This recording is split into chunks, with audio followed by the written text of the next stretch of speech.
one of the most popular TV programs, or talked about TV programs, over the last few weeks has been Clarkson's farm. Jeremy Clarkson bought a farm in 2008 and let the farmer run it. And then in 2019, the farmer retired, and Jeremy decided to do some of the farming on his own. And the whole series, Clarkson's Farm, is his efforts at trying to farm this 1,000-acre farm. And, he starts off in typical Jeremy Clarkson form, with thinking he knows it all, thinking he can do it easy. And as time goes on, you see him starting to understand what it's like to be a farmer, coping with the ever-changing weather, so that when he wants to plant, it's raining. When he wants the plants to grow, it's dry. When he wants to harvest, it's raining, and so on. And all these different problems that farmers have to face all the time. And on top of that, he's dealing with the problem of pests eating his crops, foxes getting his chickens, sheep that jump hedges, and again, all the things that farmers deal with regularly. And I guess why I'm talking about that today is to understand another person. You have to walk where they walk. Today we're thinking about coping with depression. Now, in my life, depression is not something that I've ever really experienced. I mean, we all get excuse me, we all get issues in our lives which cause us to feel down, but to say that I've really experienced depression, well, I would say no. I've experienced anxiety. I talk about that quite a bit, don't I? Not depression until just this last few weeks. And some people call depression the black dog, and I started to understand what they mean. It's like this dark heaviness, real heaviness coming over, making you, lethargic and not wanting to do anything, not wanting to start anything, not even caring. Really strange. And to start with, I didn't recognize it at all, but Sharon recognized what it was, and then I started to think, well, why are you like this? I mean, everything in your life's good. You got a lovely home, lovely family, loving family, a very caring wife. You got a stable job that's going well, no financial pressures. And the more you analyze, of course, in a sense, the worse it becomes, because you can't find a reason, so then it makes you more down. And by now, some of you have already sort of diagnosed me, I guess. And this is part of the problem. Yeah, we need to find an answer, but there's thousands upon thousands of people struggling with depression, and many times there is no apparent reason for that depression. And I know the first thing that people need with depression, as I've found, is really just acceptance. Just as you are, not that desire to kick the person out of it.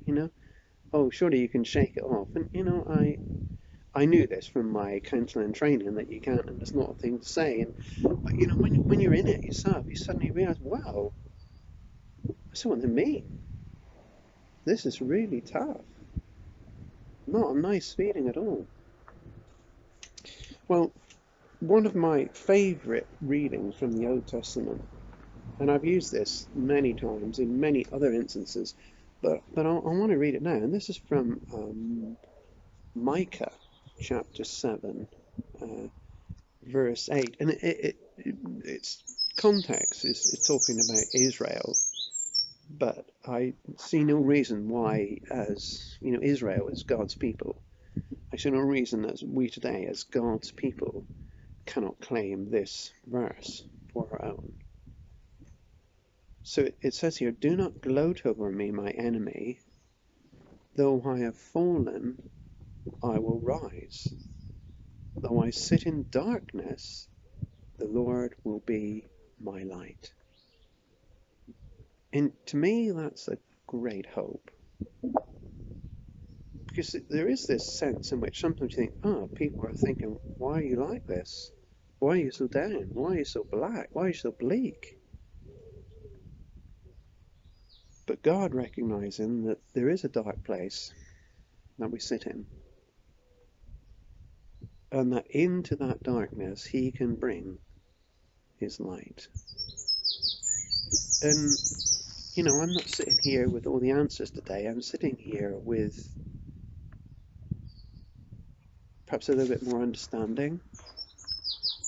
And I want to say, particularly if you're depressed today, if you're depressed for the last month, last year, last decade even, that God is for you in the midst of the darkness, in the midst of the hopelessness. He is for you and not against you. He is lifting you up even when you don't feel it. His arms, it says in the end of Deuteronomy that underneath are the everlasting arms.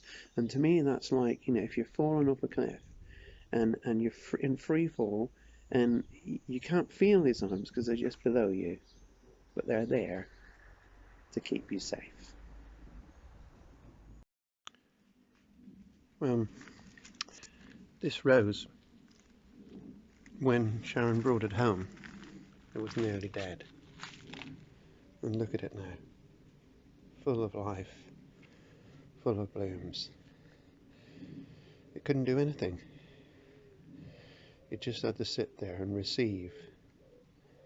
And now it's revived. I don't know about you, but I like to be in control of my life. When depression hits, you're no longer in control.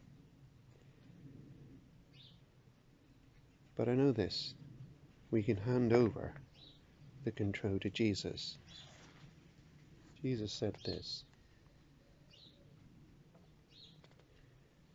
"Come to me, all you who are weary and burdened, and I will give you rest. Take my yoke upon you and learn from me, for I am gentle and humble of heart, and you will find rest for your souls. For my yoke is easy, and my burden is light." No matter what it takes, no matter how long it takes, hand your life, your hopelessness, your depression over to Jesus, and He will hold you and lift you. May God richly bless you during this coming week, and may you start to bloom like this yellow rose bush.